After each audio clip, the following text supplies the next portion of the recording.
So I decided to make it my mission to become a professional speaker and talk about how work should not be sucking the life out of us. It should not be a soul destroying experience, just the opposite. Mr. Michael Kerr, thank you for joining us today. Well, it's great to be here. Thank you for having me. I think this is going to be a really great conversation to have. You're the concept of bringing humor into the workplace. I don't think anyone's really focused on this as much as you have. I'm sure a lot of our audience is familiar with your work. Of course, you've spoken all over the world. But for those who might not be familiar with your background, where you're from, what you do, I think if you can just run us through that briefly, that'd be great.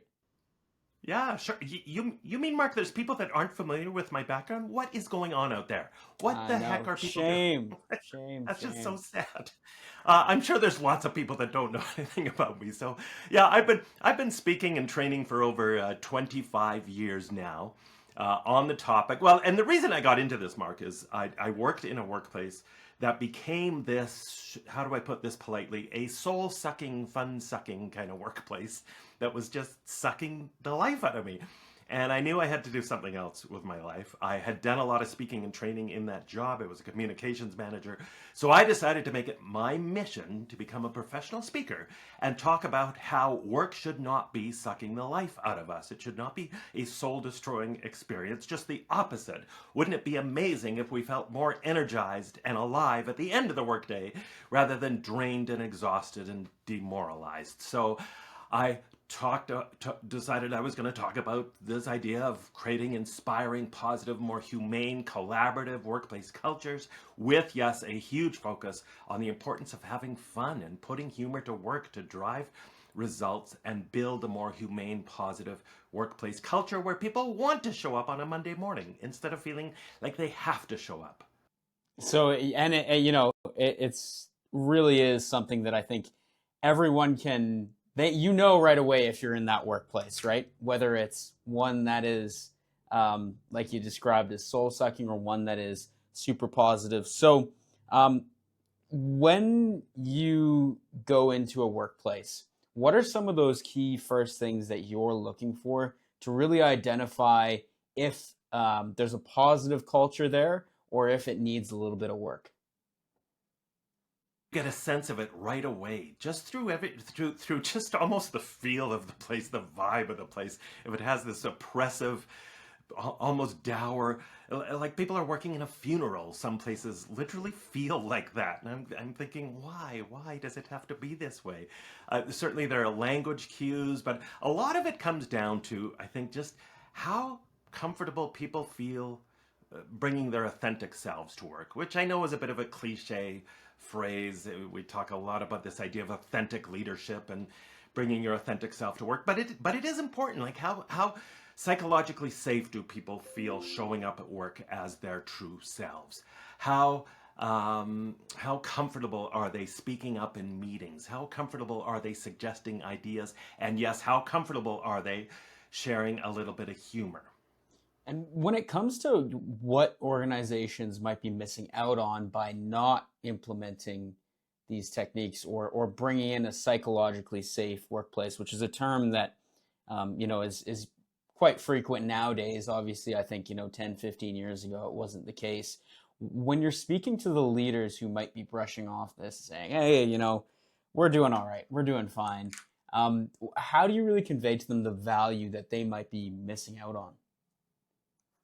I remind them of the gazillion studies out there and all of the anecdotal information and all of the research I've done going into inspiring workplaces all over the world, the impact of being intentional about your workplace culture, how that is your number one competitive advantage. It drives success in every aspect of your business, including your customer service, customer experience, employee engagement and morale, and bringing more humor into a workplace. We know moves the numbers in all of the right directions. People feel more inspired and motivated.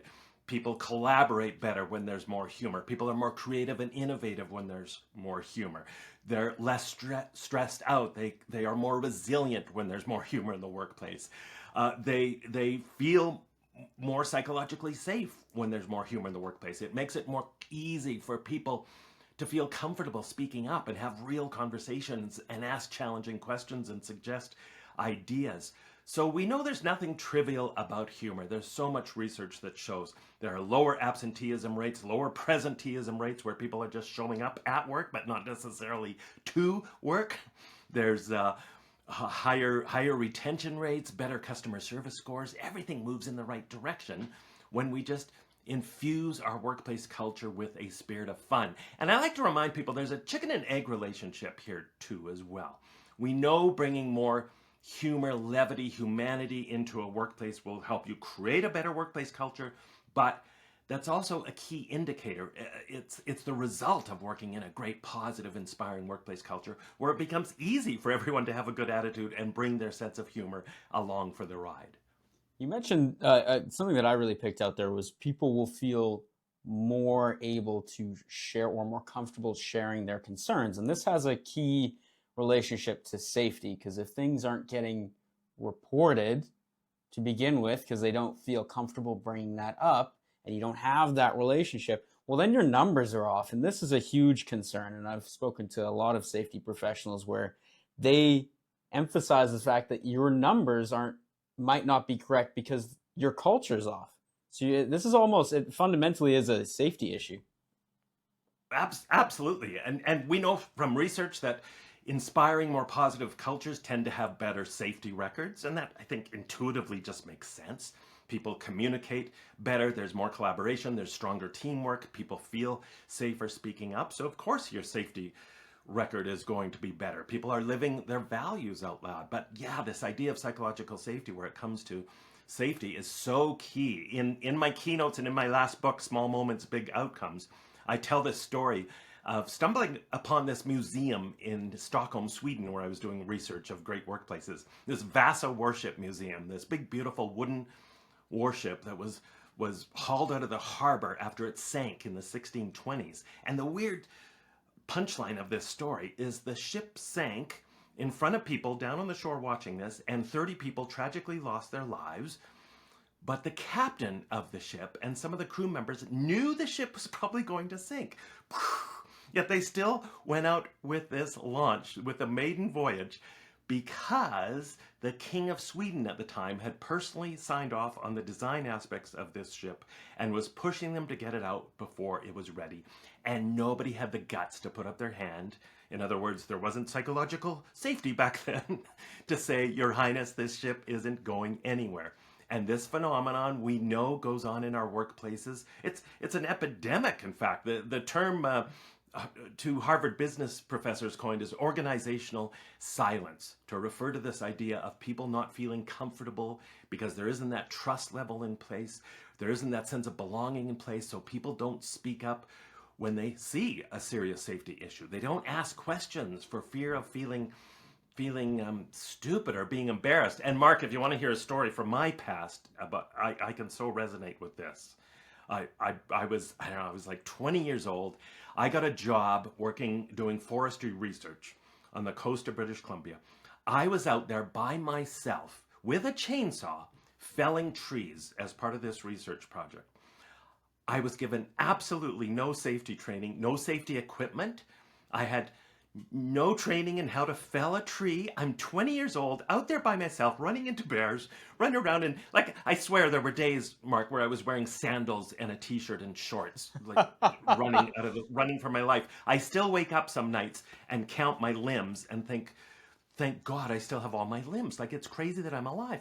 So why was I doing this, right? Like, it's so stupid in hindsight, but what was going on? Well, I was 20 years old. I didn't know what I didn't know. I wasn't confident enough to speak up. I assumed that people would have my best interest in heart, so they would have let me know if this was a dangerous thing I was doing. I mean, surely they wouldn't just put me out there in the wilderness with a chainsaw if they thought it was dangerous. All these things, right? I was insecure, probably. I was 20 years old. I didn't have the confidence to speak up and ask these questions. I didn't want to be embarrassed. I didn't want to look foolish. But a lot of it was I just didn't know what I didn't know. And all of this gets wrapped into our conversation around culture and making things safe for people to speak up and building that level of trust and openness where people can have good, honest conversations. It's an interesting word that you picked up on, that you mentioned there, assume. To assume that this is something that would be brought up or that maybe is expected of you, especially when you're younger, right? You're coming into a new job, you're not super confident. I wonder if on the flip side, leaders might assume that they have a culture that's actually pretty decent because no one's coming to tell them about any issues, but there might actually be those underlying problems, and they might assume that people would report them if there were, right? So it can almost be like there's a made up culture in place that doesn't actually exist.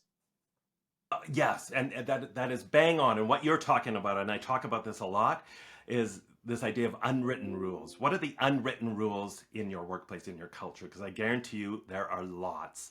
And that's what's defining your real culture. So you may think you have this certain culture based on your values, but especially if you have a dysfunctional culture where people don't feel comfortable speaking up, you don't ever hear anything.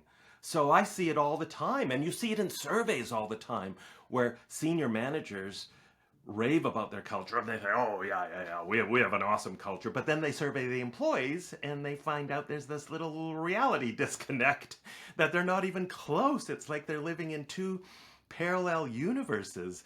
There is such a huge disconnect. It's, then the perspectives that you can have from one person to another, you're right, can be totally different, can be completely, and the microcultures between one department and the next. I mean, there's so many ways that it really can be broken down, and if there's not a unified strategy, it can cause a lot of issues. I want to jump into this is kind of a question that I have for you, just based off your energy. You seem like a very outgoing guy, super personable. This, I think, comes a little bit easier for you when it comes to the humor aspect and talking about this sort of thing than it might for those in an organization that maybe are a little bit more introverted. So for those who aren't maybe as, I guess, innately prone to engaging in those social interactions day in, day out, how do you start involving the more quieter voices in the room to really bring out that value? Because they have tremendously valuable thoughts, but how do we really engage everyone? That's such an important question. Thank you for asking that. And by the way, I'll let you and the viewers in on a little secret. I'm a hardcore introvert. I have no problem standing up in front of 1,500 people in an audience and being a goofball and giving off high energy and being hilarious. But in real life, I'm an introvert. I hate going to social events at the conferences that I speak at. So it's a bit of a dichotomy in my personality. I know, and a lot of people are introvert. I mean, as much as 50% of your workforce might be introverted. We know from research. So when I talk about sharing your sense of humor, I want to be clear. I'm not talking about being an extrovert or being, particularly gregarious. I'm certainly not talking about telling jokes or being funny even. It's about just being more human. It's about finding the funny in your day-to-day lives that's just waiting to be found. It's about laughing at yourselves more. And some of the most inspiring, effective leaders I've interviewed in organizations around the planet are introverts. Some of them are even shy, but they do recognize, they're self-aware enough to know they can't hide behind those natural personality traits if they want to be an effective leader. They still have to get out, and it's their job to build that trust and psychological safety and connect with people. So circling back to your question, how do we involve those people? Well, it is critical to involve them. So if we're talking, say, for example, about team building events or fun social activities, in your workplace, make sure you're including them in the involvement. Make sure you're providing a range of fun things so that there are things that might be more appealing to the introverts. Because I hear this all the time from the introverts that, they plan all these things, but they're all extrovert oriented and we never get asked. So make sure you're bringing them into the tent at the early stages. And a really easy thing to do is, as I said, provide a range of opportunities. So for people who want a more, quiet experience, they've got that option. And people who want to be a little, more extroverted and outgoing have these other things that they can participate in. But again, in terms of the day-to-day stuff, it's critical that you manage your meetings effectively. Meetings are a key touch point to both help you build your desired culture, and they should reflect your desired culture. So make sure you are creating safety in your meetings for people to speak up. And that can be done through a number of ways. It can be done through making sure you have, and it doesn't have to be an outrageous icebreaker, but a simple icebreaker to get people talking and loosen up and tapping into their sense of humor, we know does wonders. Doing things like breaking up, even if you just have 10 people in a meeting, we know from research that shy people, introverts, people that might be a little more insecure for a number of reasons, will be reluctant to speak up, even just with 10 people, 8 people in the room. So break people up into little pods of 2 or 3 people to have conversations, then come back to the bigger group and share ideas. So doing things like that, where you're just intentional about making sure everyone has a voice. Doing something, and it can sound kind of hokey, but it works, You have something like, well, instead of a talking stick, do something fun. Have like a talking banana that you pass around the table. And when you're holding the banana, it's your turn to talk. And make sure you are getting everyone's voice in the meetings. It's so important. In fact, just a few weeks ago in my weekly newsletter, I talked about a study that talked about the attributes of the smartest teams. And one of the key attributes is that there is a relative equality of voices around the table. So the voices aren't dominated by just 2 or 3 people, then certainly not dominated by the highest paid person in the room. The voices are equally heard, and that is one of the keys for a really effective team and a really effective meeting. So So that was a long answer to to a really good, but it's an important no, question. and there's so many ways. What I got from that, there's so many ways to do it, but you got to pick whatever is most effective for where you're at. But there's a lot of tools that we can really be implementing to make sure, whether it's a talking banana or some other tool, you can still, there's so much out there, but it's really, we got to be doing it, because if up to 50% of your workplace are introverts, right? And now let's say that a good chunk of them aren't speaking in those meetings. How much collective knowledge are we really missing out on here to be sharing? What's being left off of the table? Some Right, the loss of wisdom that you could be missing out on. It's unbelievable. huge. And this is something else that I've been thinking about is, we hear about the term burnout quite a bit, and especially in, the construction industries, mining, oil and gas, right? A lot of the trades, there can be severe burnout that's involved with the, heavy labor and all of this. So I'm curious, what role does humor and creating a good culture play in preventing burnout and really making it a conversation that can be had? Oh, it plays a huge role, and of course, everything goes back to culture and starts with culture. So if you've got a compassionate, humane focused culture, burnout and resiliency should be at the top of your values list. And you've got to take a hard look at how you are prioritizing your values, how you're making decisions to make sure your people aren't burning out, that you are putting people's health and wellness first and foremost. And I think in too many workplaces, we are frankly choosing to chase the almighty dollar at the expense of people's mental well-being and physical health and personal lives and their marriages, and the cost that it is taking on your employees. And of course, that comes back ultimately to a business cost. There's a very depressing book sitting on my bookshelf behind me here called Dying for a Paycheck. And you don't really have to read the book, because the title is right, it kind of says it all. It talks about how there are too many people in our society that are dying because of the workplace culture. That, in fact, the book lays out the premise that the number one killer, early killer of people, is dysfunctional, toxic workplace cultures. that are leading people to get sick, that are leading people to get diseases, and ultimately killing people. So this goes back to fundamental questions about what kind of culture you want to build. And then, yes, humor is one of many tools that I think for sure can help. We know humor is an incredibly effective stress buster.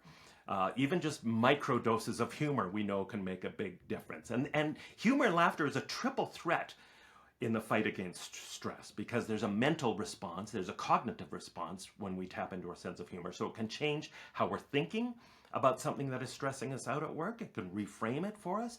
There's also an emotional response. So even if it's just for a few moments, it makes us feel better. And there's a physical response when you laugh. In fact, I love the studies on this because there's so much great research that talks about how laughing massages muscles where we pick up a lot of tension. It increases salivary immunoglobulin A, which helps fight respiratory infections. A Simon Fraser University study found, in fact, that laughter relaxes our bodies than either Valium or vodka. Two things you probably shouldn't be bringing to the office. And I love this one. Dr. William Fry suggested that 20 or 30 seconds of good, hearty belly laughter is about the same workout as 2 minutes on a rowing machine. I mean, what would you rather do? So now that I know this, I just go down to my local gym in Canmore and laugh at the people working out. And you must have a six-pack by now, hey, Michael? Like you're well Yeah. on your way. I'm working at it. I'm working at it. So, sorry, go ahead.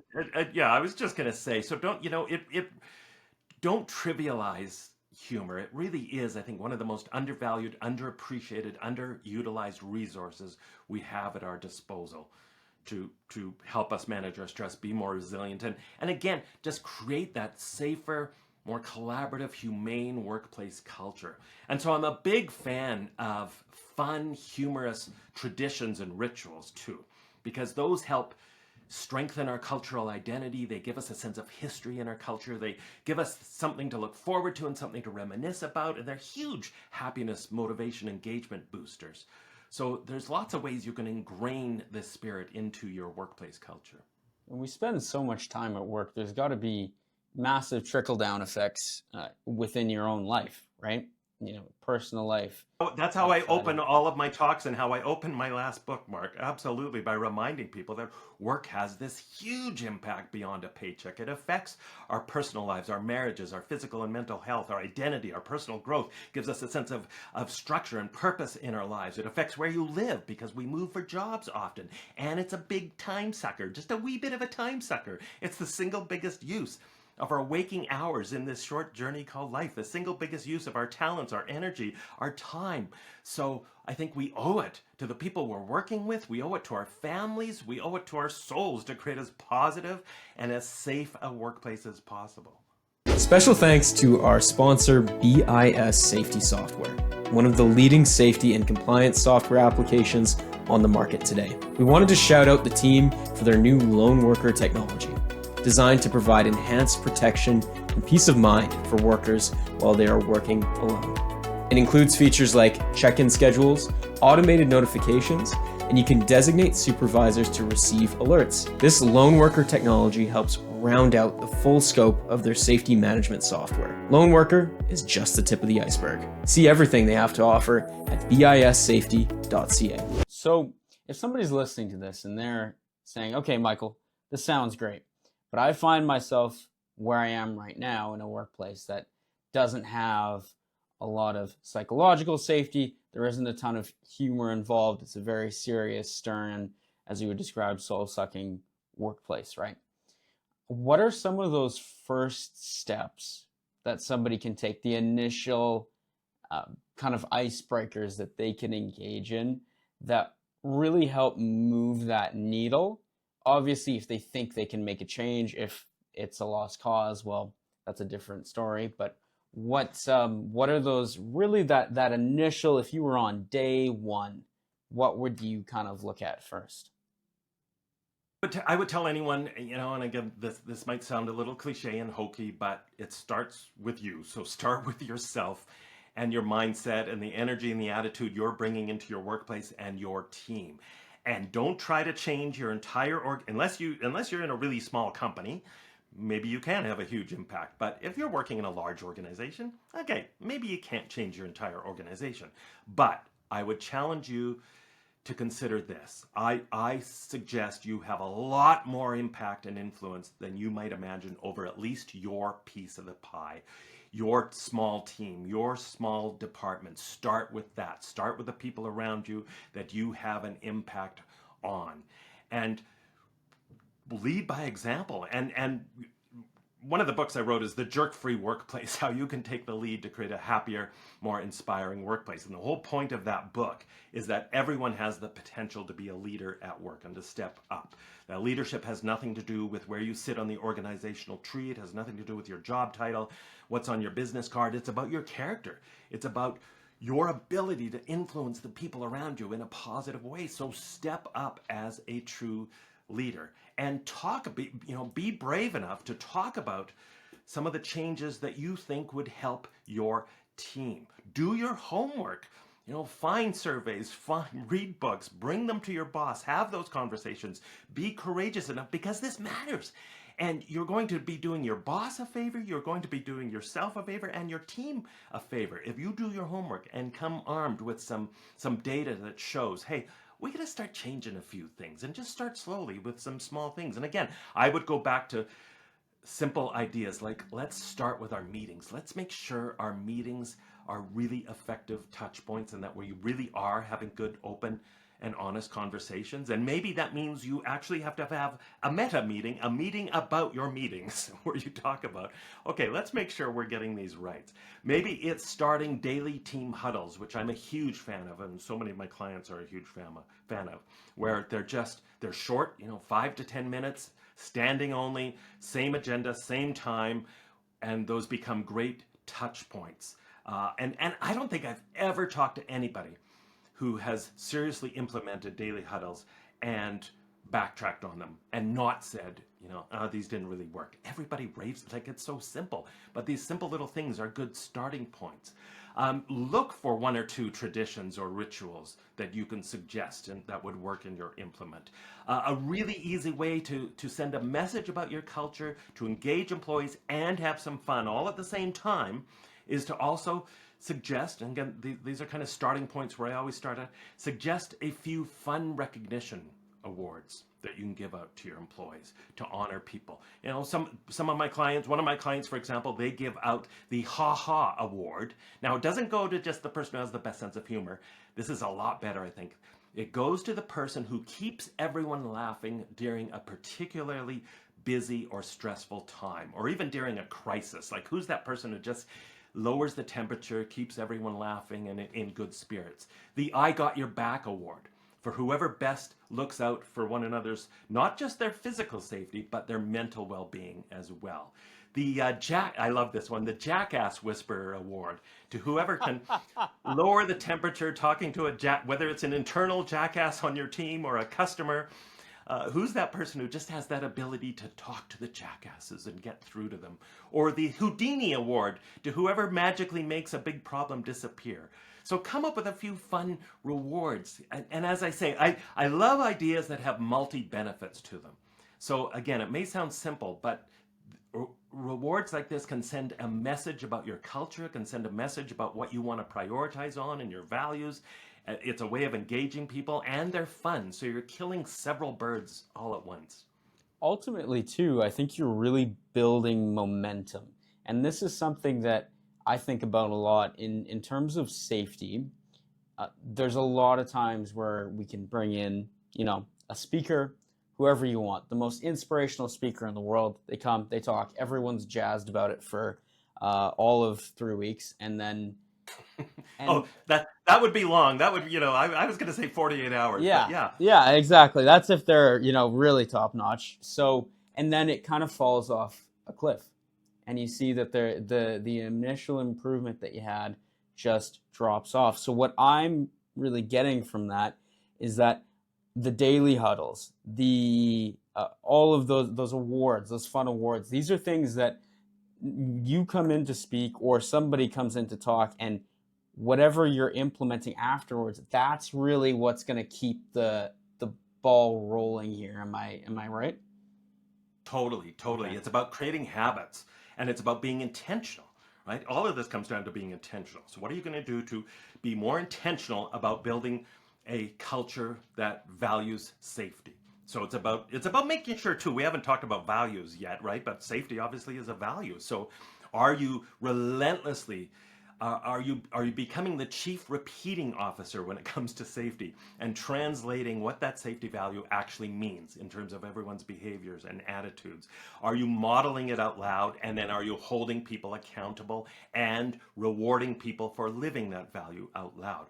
But it all comes down to turning things into habit. And you're absolutely right. If we just kind of, things wear off after a couple weeks. But if you start things like daily huddles and you commit to them, okay, now this has become a habit, and people actually start. Even if people grumble about some of these things at the start, I find almost all the time, 100% of people eventually come around, and they actually will be upset if you stop doing some of these things, right? Sometimes the biggest grumblers will go, "Hey, we're supposed to do a daily huddle today. What happened? I like these." So you've got to look for these opportunities. And again, going back to that idea of rituals and traditions. So maybe it's a ritual to kick. They don't all have to be fun. It could be a serious safety habit forming ritual that you kick off the week with on a Monday morning, or you end the week with on a Friday afternoon to help ingrain a habit. One of the things I suggest, and some of the most inspiring leaders I've interviewed around the world, they're great at doing things like actually having an intentions list. And it won't be very long. They, like, a lot of them will tell me, I've just got 3 things on my list. These are the 3 top things that I think I will get the most mileage out of from being a leader and will affect my team the most positively. But I want to learn, I want to grow, and so I'm trying to improve on these. So they have a list of 3 things that they write down, and here's the key: every single morning. They either will sit in their car or sit at their desk, wherever, just quietly for a moment with a cup of coffee, and so they're serious about it. They'll read the list, but they won't just scan it. They'll take a few minutes to actually absorb it, to really talk about, okay, I gotta practice these 3 things. I've got to be more intentional about this. And then at the end of the day, they look at the list again. It's the last thing they do, the first thing they start off their day with, and the last thing they do, to just to create a mental scorecard. And some of them actually create a physical scorecard to assess how they're doing, so that they are turning their best of intentions into habits. And there's so many, like, again with this, there's so many techniques that you can implement that really work for the person. If you're the more competitive type, then I imagine a scorecard would work. But whatever way you go about it, fundamentally, consistency over a longer period of time is what's going to really separate those who are successful in building those positive habits versus those who aren't, really. Values. So I know you mentioned we hadn't talked about this, and I think this is something that I want to dive into. A lot of companies really struggle with picking values that actually make sense for where they're at or what they want to accomplish. And I think that there's any number of brainstorming exercises that you can go through as an organization to pick values that are going to make sense for your organization. What are some of those, going into those discussions when you're going to pick out your company's values, what are some, I guess, tips and tricks that you have to really make sure that you're selecting the best ones that are possible for your organization? And you're right. They are going to vary depending on your organization, and they should. But you have to have really honest conversations. But so a couple of tips. First one, right off the bat, because I see this way too often, is don't have a lot of values. Like, I've seen companies that, yeah, we've got 15 values. I'm like, are you serious? None of your employees know your 15 values. I guarantee you that. None of your senior leaders know even half of your 15 values. Oh, yeah. That is way too much. Like, focus it down. 3 or 4 meaningful values that the only point in having values, because every organization has a list of wonderful, inspiring values, right? And you get your team together once a year and you hold hands and you sing "We Are the World" and you talk about your values. But here's the truth. Every organization has great inspiring values, and a lot of companies have the exact same list of values as other companies. And yet company A is rocking it, company B is a soul-sucking, fun-sucking place to work. So what's the difference? It's those cliche sayings, actions speak louder than words and talk is cheap. So when you're crafting your values, only come up with a few and make sure they aren't jargony, meaningless, vague values. Turn them into a phrase if you need them. Make sure they're conversational. Make sure they're meaningful, and you understand what they are. A simple exercise I do in my leadership workshops sometimes is I'll have leaders talk about their values in their company, and I'll ask them to prioritize their values from top to bottom. And the point in doing that mostly is just to make sure they have a good conversation around their values, which they've never had in most cases. Never. And so you hear the conversations at the tables, and it becomes quickly evident most of the people don't even know what some of those values mean. Like, they don't know what the word integrity, what is that? And people are looking it up on their iPhone. What does integrity actually mean, right? So how can that be one of your guiding values? So make sure they actually are meaningful, inspiring, and make sure, and here's the litmus test, I think. Make sure, can you look at your values and be able to use them as a guide when you make decisions? Because that's the whole key to this, right? You have to use those values whenever you're making a decision. Does this reflect our desired culture, and will this decision help us build our desired culture? Are we living up to this value? And if you don't even know what it means, so it starts there. And here's what I want to remind people of too, right? It's really, really easy to live our values out loud when times are good, when, the profits are soaring and everything's good times. It's really easy to live our values out loud, right? The test comes when there's massive change, when there's disruption in the world, like there is right now, when there's a little bit of chaos going on, when times are tough. Those are when you have to triple down on your values. This is when your employees are going to be watching especially hard to see if you are living up to your values.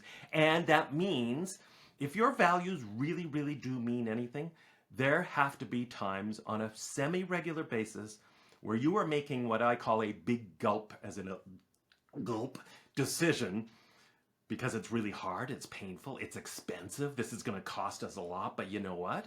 If this safety value actually means something to us, we have to do it. Like, we can't just pay lip service to it. This is going to cost us a lot of money, but either we're serious about safety or we're not. So what is it? Right. There's no in between, right? You're either all the way in or you're not. And the anecdote about having to Google your values, I think, is so on point, because I think that it's so easy to, like what you're saying, to repeat these things and just say them without even consciously thinking through them, and it really does make a huge difference at the end of the day.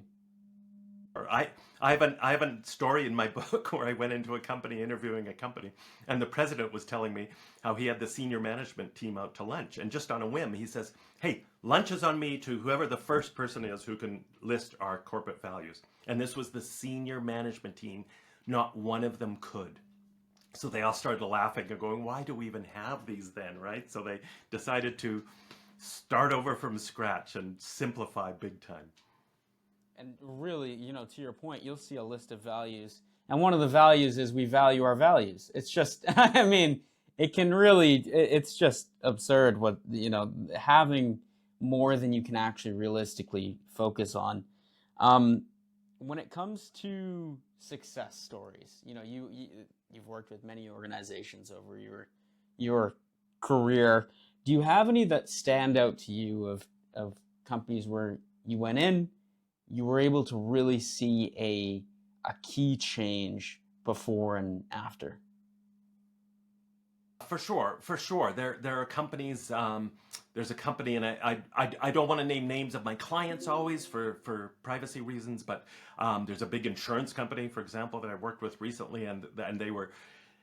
And it's so nice when you see it, where they are genuinely committed to making change in their culture, and you see that, and they're serious about implementing stuff. And so seeing what they did and tracking them over the course of a couple years, and I went in a few times with them, and it was phenomenal to see that. I have a lot of examples in my book that don't necessarily involve me, work I did with them, but examples that where I've gone in and interviewed the leaders where they have told me about these massive shifts in their culture by just sometimes doing simple things. One of my favorite examples is a company I interviewed in Copenhagen, Denmark, AFA JC Deco, and the leader there was talking to me about how, and he got inspired. And here's I love this story too because he was telling me, and he was he was probably in his mid-60s, but he was like a little kid. He got a new lease on life. He got his mojo back as a leader, I think. And what I love about this story is they were already really, really successful. They were doing great. But he went into a meeting. He got inspired actually from seeing a speaker. And so he goes into his next management meeting and he said, you know what, I think we're in trouble. And everyone's, what do you mean? We just had our best year ever. And he goes, yeah, but you know what? I think we're getting complacent. And the status quo is the most dangerous place to be. So let's shake things up. And so they shook things up with a new found focus on their culture. They came up with 4 new core values. One of them was fun. One of them was a spirit of fun. They were all a spirit of something, and one of them was a spirit of fun. And then they did this kind of simple exercise. They did what I would call a values blitz, where they challenged all of their employees to live each one of those values out loud, one value per week at a time. So we'll start week 1, everybody live this value in an outrageously loud way to just show what's possible, right? Just get creative, get innovative, have fun with it, go crazy, recognizing maybe we won't be able to sustain the needle way over here. But for 1 week, let's just show what's possible. Week 2, value 2, week 3, value 3, etc., repeating back to value 1. After just about 6 months, they measured 19 different things in their culture. Everything moved in the right direction. And 100% of the employees agreed with the statement, I now work for a brand new company, because they imbued meaning into those values. They brought the values to life and showed what was possible. So I love that story. And it's a great reminder too that, because you hear this all the time, oh, it takes years to change things, right, in a company. This was 6 months and they had a dramatic turnaround. And or improvement. It really does highlight that there can be a difference in the performance on paper versus the performance or the feeling, the vibe, if you will, in office, right? There can be a huge disconnect. Just because financially we're in the best spot doesn't mean that mentally the organization's in the same spot. There can really be a separation of the two worlds, from what I'm hearing. Oh, totally. Yeah, I see it all the time. When it comes to how your perspective has changed over the 25 plus years that you've been doing this, you've written, I counted upwards of, was it 9 books? Is that? Books, yes. Yes, 9 books. Holy cow. Yeah. So clearly you've done a lot of thinking about this. You've spoken to so many different people. How has your philosophy kind of evolved in that time period? I think it's evolved certainly from when I started. I didn't start off talking so much about culture or even thinking about culture all that much. I was thinking a lot about humor and the role humor played in workplaces. But that was a slow kind of shift for me to realize that what I'm really talking about is culture, and what is really important, and I'm certainly convinced of this more than anything else, the key driver of success, more important than strategy, more important than anything else, is workplace culture. So that's been for sure one of my evolutions.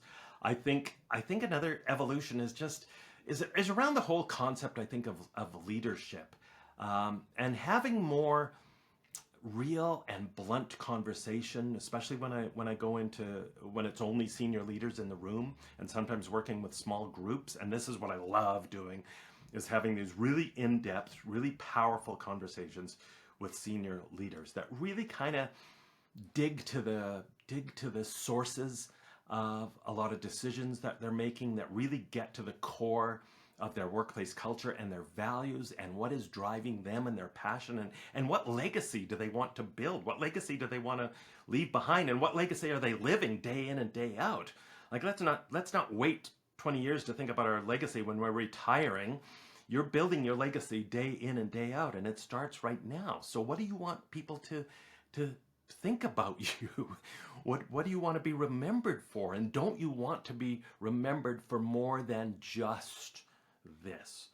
You as a leader have a disproportionate impact on the people around you, on their happiness, on their health, on their well-being. So why not leverage that for good, recognizing that you will also drive better bottom line business results. Like, it seems like a no-brainer idea to me. So I think in terms of the evolution thing, I think it's just, I'm constantly thinking about what is at the real heart and core of truly effective, inspiring, humane-centered leadership, and talking more and more about just that, which it seems, it seems trite maybe, but just the importance of being compassionate and kind as a leader.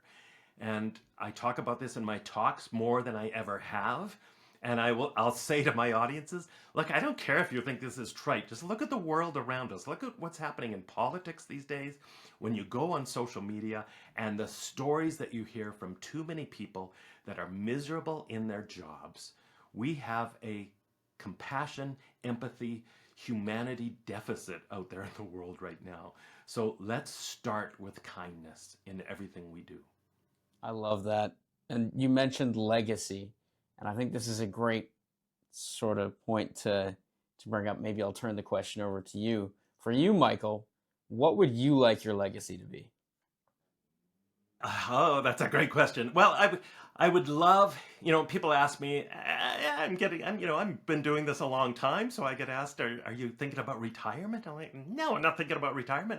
I can't imagine, I can imagine slowing down a little bit, but as long as I can still speak, I want to make an impact on people. And again, and I think this goes back to my early days of having worked in and been profoundly impacted by working in a soul-sucking culture, that is still what motivates me and inspires me. So I want my legacy to be that I have affected as many people as I can at an individual level to view their work in a different way than they ever have before, to change their mindset about their work, and especially to influence workplaces at the level of their culture, recognizing the myriad of positive benefits that happen when you do that. So that, I hope, would be the legacy that I'm creating, that I'm known for, is through my books and through my talks, the impact on changing how the world works. I have no doubt that you'll be successful just based off of our conversation here. The energy that you're giving off, right? You're really living by your values here. And I really appreciate you taking the time to share all of this with us here today. Where can people find your work, what you're up to? I'm sure you have a website, LinkedIn, all of that. Wouldn't it be funny in this day and age if you didn't have a website? That would be, no, I don't have a website. Just out people here. can send me snail mail. Here's my mailing Yeah, address. I take it by pigeon carrier mail. Yeah. I am at mikekerr.com, MikeKerr.com. You can find all sorts of articles and resources there. I'd invite people to sign up. I do a weekly newsletter talking about all this stuff that's very fun and inspiring. If you sign up for the newsletter, you get a free ebook, 401 Ways to Create a More Inspiring Workplace. And I've got all sorts of resources on there. So mikekerr.com is where you'll find me. Perfect. We'll include the links down below in the video here. Michael, thank you again for coming on. It's been a pleasure. It's been fun, Mark. Thank you for having me.